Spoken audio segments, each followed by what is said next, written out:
¿Cómo se convierte uno en divulgador científico? O en periodista científico, o en, yo qué sé, comunicador científico.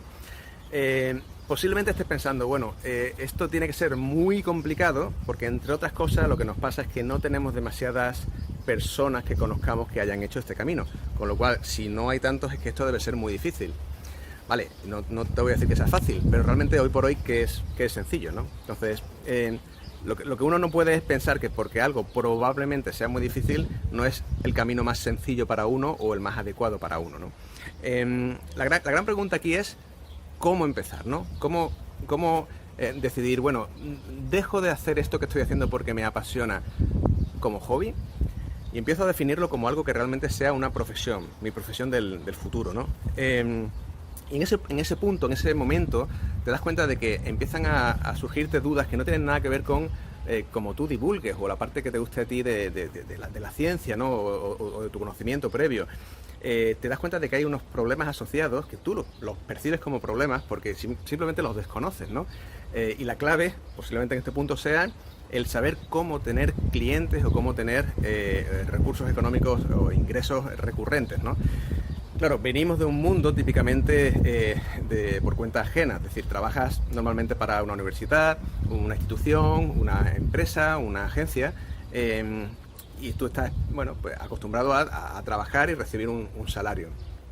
Y eso es lo más normal, pero eso a veces nos impide pensar que no tiene por qué ser la norma, o incluso que no es la norma en muchos ámbitos, ¿no? Y este de la divulgación es claramente uno de esos ámbitos, ¿no?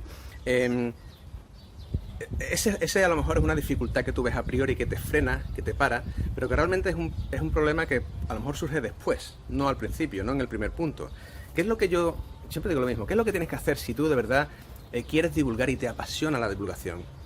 Lo que tienes que hacer es divulgar, y poco más, al principio. O sea, tienes que realmente escribir, grabar, lo que tú crees que lo haces muy bien a nivel de divulgación. Tienes que desarrollarlo y potenciarlo, ¿no?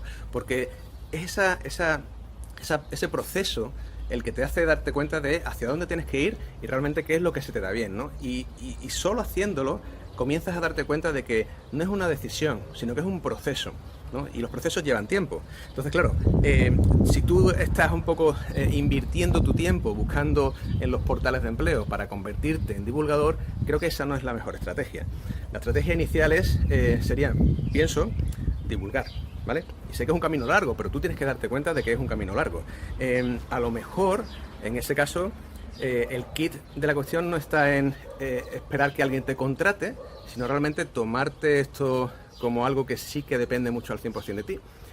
Y es el punto en el que te das cuenta de que a lo mejor los tiros van por convertirte en freelance o en autónomo, ¿no? ¿Cuántos divulgadores hay autónomos, ¿no? Al principio no te das cuenta, pero después te das cuenta de que el propio mundo necesita de ese funcionamiento, ¿no? Tú piensas, por ejemplo, una empresa que necesite contratar a alguien, pero para un artículo puntual, para una temática puntual, a lo mejor, bueno, pues no necesita una persona en plantilla, pero sí necesita a esa persona. Es más, va a buscar a esa persona de manera recurrente, ¿no? A lo mejor tú lo que tienes que hacer es cambiar de mindset y entender que lo que tú tienes que hacer ahora es conseguir unos recursos económicos, unos ingresos económicos regulares, pero a lo mejor no son parte de tu divulgación o solo una pequeña parte. O sea, tú puedes trabajar perfectamente con un trabajo base que te dé la tranquilidad de poder ir en paralelo haciendo tu propio negocio, que va a crecer, pero solo va a crecer si tienes la tranquilidad económica de que puedes pagar la factura de la luz todos los meses, ¿no? Y cosas que necesitamos en el día a día. Entonces tienes que darte cuenta de que esto de divulgar es un arte y una técnica, son las dos cosas. Y el arte a lo mejor menos, pero la técnica se aprende. Toda técnica se aprende, pero lleva tiempo. Y en cuanto tú te das cuenta de que esto es un camino largo, en el que tú tienes que mejorar o aprender o potenciar una técnica, ese es el camino que te lleva a diferenciarte y a darte cuenta de realmente dónde están tus intereses y dónde están tus competencias reales, ¿no? ¿Por qué eres diferente? ¿Cuál es tu valor diferencial que te distingue de otras personas que divulgan, ¿no? Eso no es una decisión o algo que de repente se te ocurra, eso es algo que viene por el camino si estás divulgando, ¿no? Y con un continuo feedback de clientes, de compañeros de profesión, de qué es lo que está ocurriendo a tu alrededor. Solo con ese feedback es con el que vas a conseguir esa diferenciación, ¿no? Tu valor diferencial como divulgador, ¿no? Y llega un momento en el que te das cuenta de que puedes trabajar perfectamente por cuenta propia, full time, X años.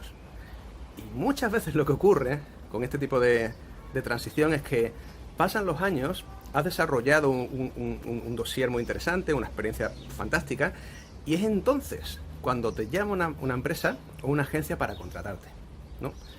Pero si no haces el paso de convertirte primero en freelance y demostrar que divulgas, no es tan sencillo que nadie apueste por ti, ¿no? Entonces, la gran ventaja de todo esto es que cuando pasen los años, a lo mejor acabas trabajando por cuenta ajena, puede ser, perfectamente.